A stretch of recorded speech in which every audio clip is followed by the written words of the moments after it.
Davam edək. 23-cü sualın izahına baxaq. Excel ilə bağlı sualdır.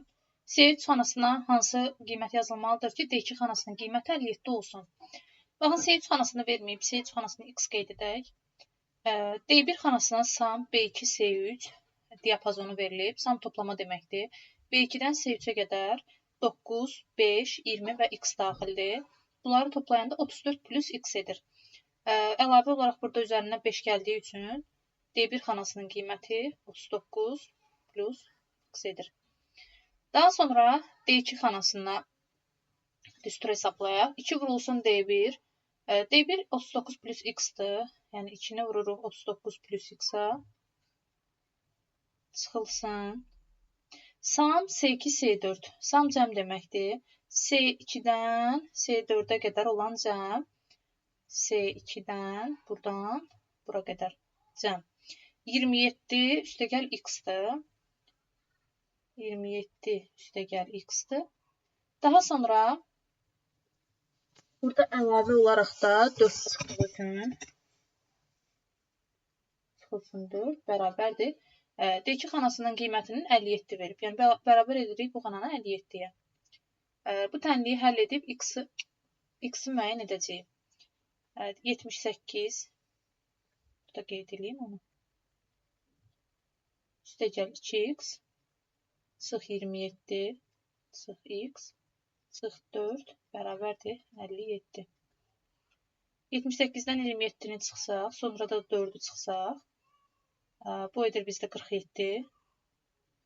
2x-lə x-i çıxsaq, x edir, bərabərdir 57.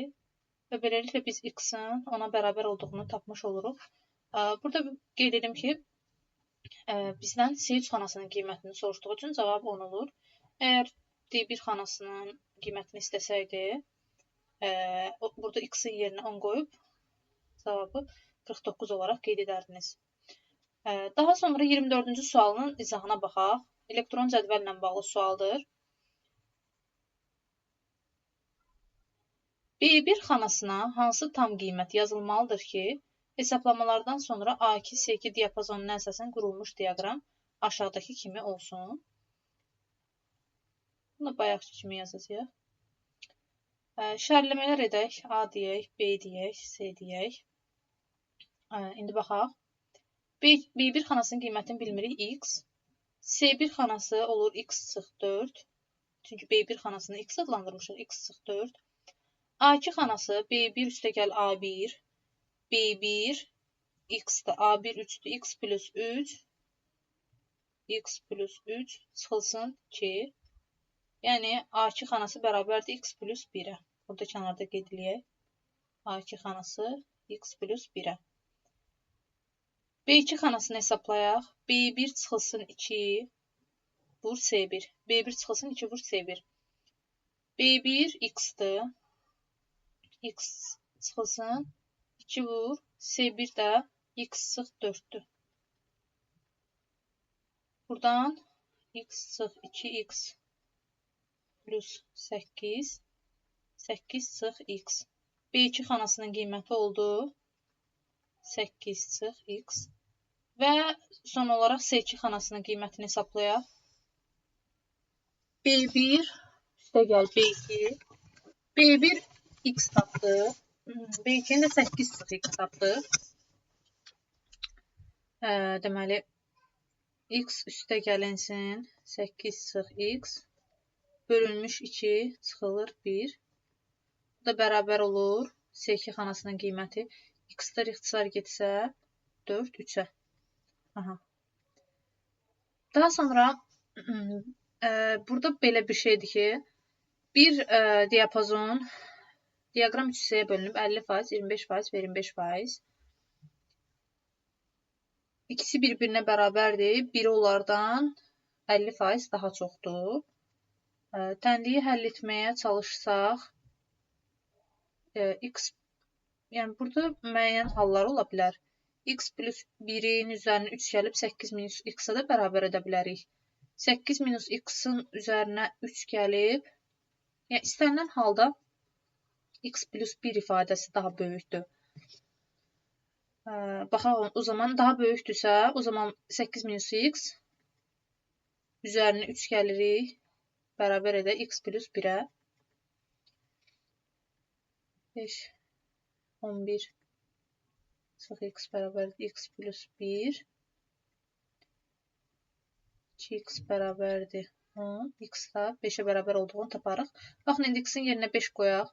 5 qoysaq A2 bərabər olacaq 6-ya. B2 bərabər olur 3-ə. Və C2-nin də 3-ə bərabər olduğunu tapmışdıq. Və 3, 3, 6 görürük ki, bu diaqrama uyğun gəlir.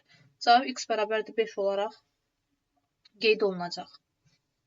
24-cü sualın izahına baxdıq. İndi 25-ci suala baxaq. Elektron cədvəldə sam B2, B4 düsturunun qiyməti 20-yə bərabərdir.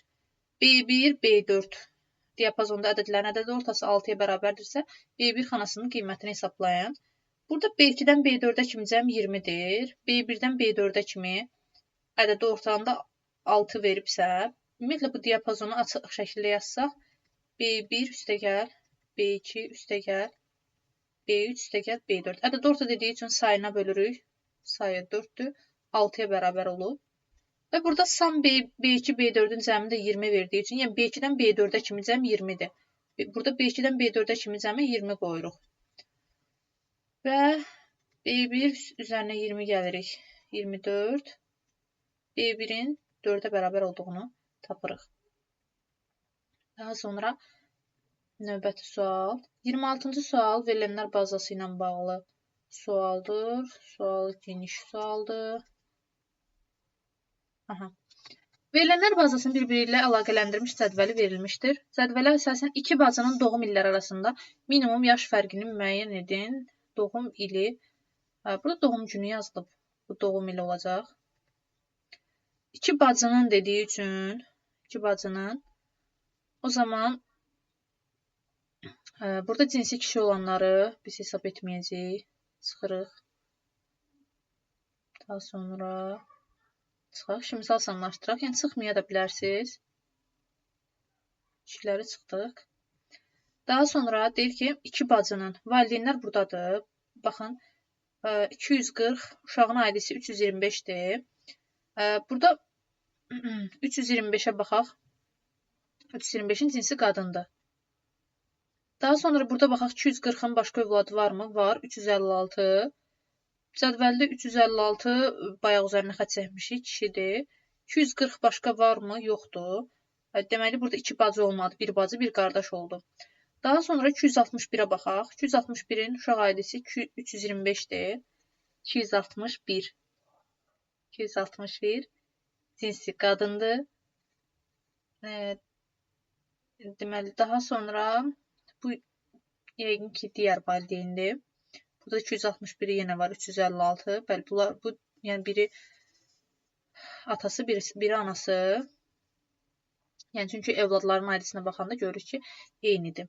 Daha sonra 325, burada 517 görsənir. 517-yə baxsaq, bu qadın cinsidir. Sonra 325, burada 427 görsənir. 427-yə baxsaq, 427-nin üzərində mən xətt çəkmişəm, kişidir. 325 başqa varmı bu cədvəl üzrə? Yoxdur. Bunlara da baxdıq. 356, 356. Uşaqların aidisi 625, 630. 625 qadındır. 630 bu da qadındır. Deməli, arasındakı minimum yaş fərqini müəyyən edin. Doğum illəri arasında. Deməli, qadın bir bu oldu. 600, bir də 630. 625, 630 bu oldu. Görək, bunlardan başqa varmı? Daha sonra iki bacının doğum illəri arasında yaş fərqi. 367, 367. Burada baxırıq 625, 630. Yenə eyni rəqəmlərdir. Yəni bunlar valideyndir. Yəni bu eynidir bunlar. Bununla bunlar eynidir. 625, 625. Baxırıq 625 qadındır. 943-dür uşağın nömrəsi. Cədvəldə 943-ün üzərinə xətt çəkmişəm, kişidir. Digərinə 962, baxmağa heç ehtiyac yoxdur. Daha sonra 427, 427, 427 kişidir. Yox, 743. 743. Uşağın ailəsi 743-dür. Qadındır 854. Bu da qadındır. Bunlar da qadındır. İndi baxaq, minimum yaş fərqi istədiyi üçün bizdən. Deməli, bizdə hansılar oldu?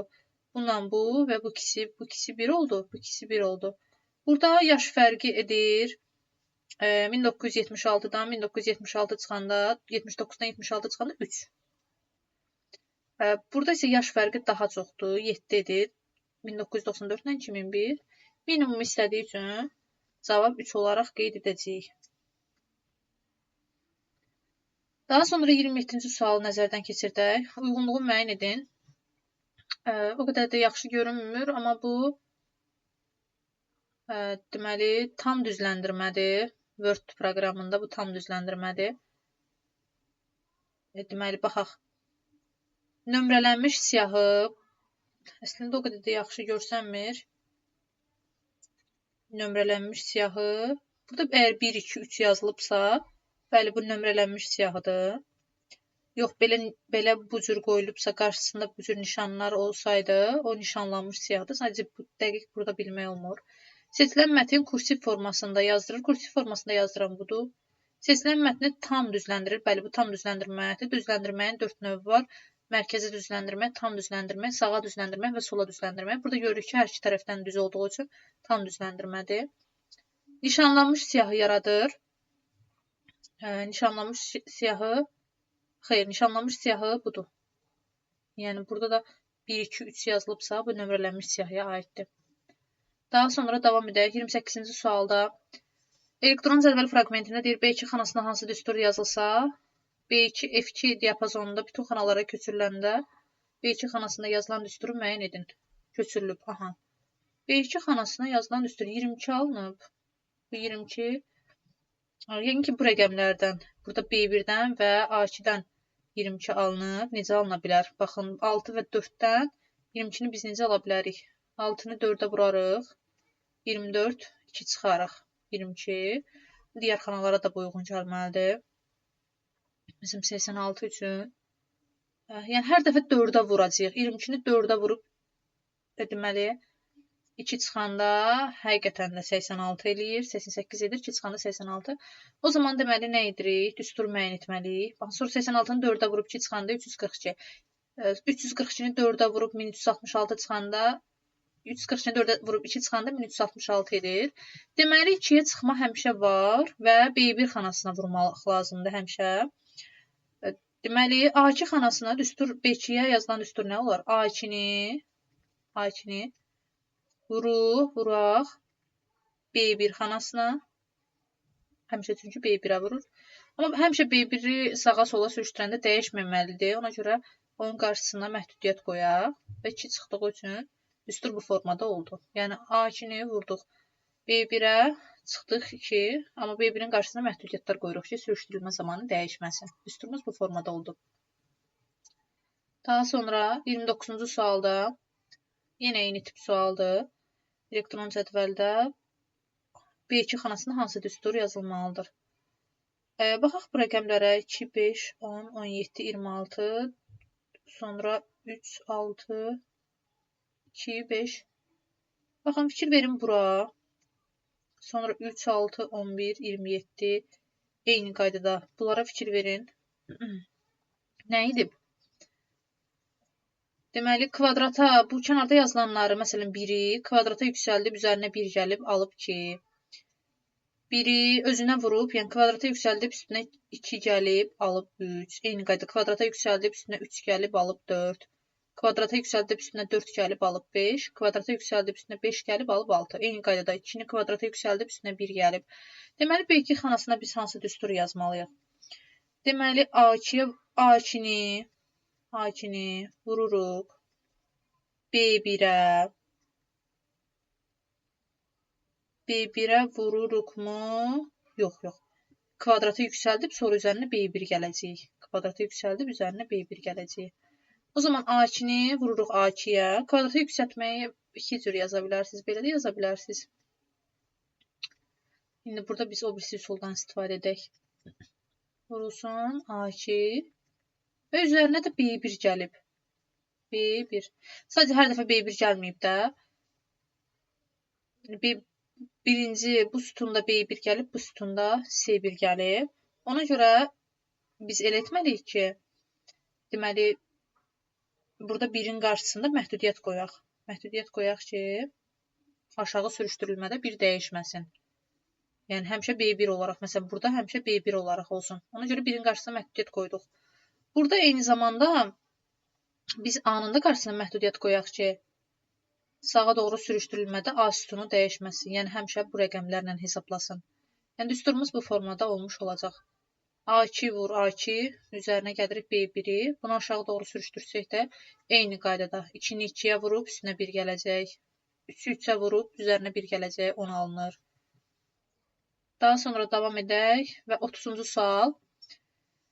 Verilənlər bazası ilə bağlı sualdır. Bu cədvəldən bu cədvəl alınıb və bizdən hansı sorğu yazıldığını soruşur. Baxaq, ümumiyyətlə, bu böyük cədvəldən bu kiçik cədvəl alınıb. Məmmədova Sevgi, deməli bu, İpək, bu, Anar və Lalə.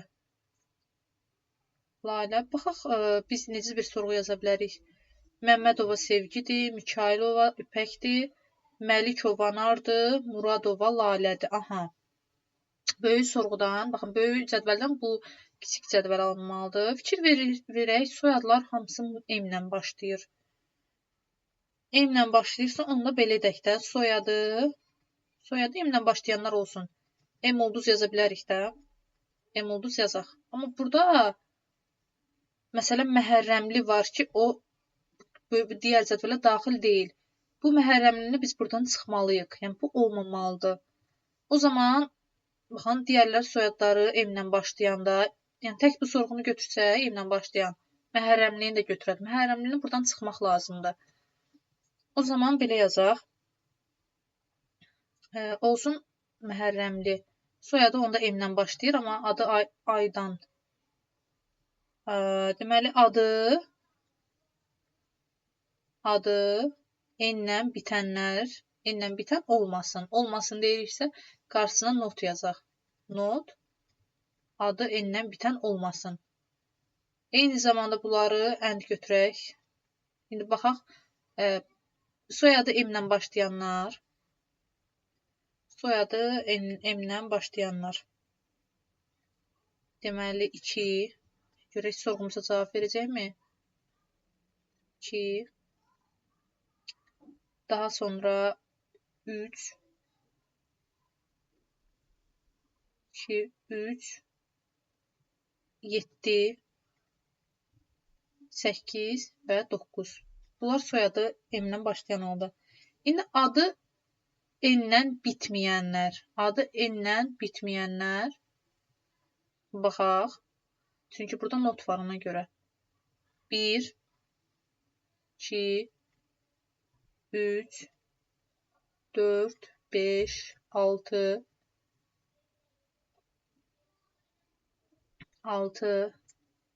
7 N-lə bitir. 8, 9, 10. 8, 9, 10. Baxın, burada bir dənə də Miriyeva var imiş. Bunu da götürməmək lazımdır. 10. Və bunları ənd edək ki, yuxarıdakılar qalsın da. Ancaq bizə lazımdır, bunlar qalsın. Ona görə ənd yazırıq. Or yazsaq, hamısını götürər. Ənd götürməliyik ona görə. 2, 3, 7, 8, 9. 2, 3,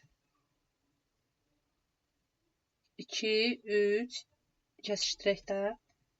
2, 3, 7 olmalıdırmı? Məhərrəmlə 7 olmamalıdır. 8, 9. Baxın, həqiqətən də bu 4-ü qaldı. Deməli, sorğumuz bu formada olmalıdır. Soyadı M-lə başlayanları, adı N-lə bitənlərlə, bitməyənlərlə kəsişdiririk. Yəni, bu formada olmuş olacaq.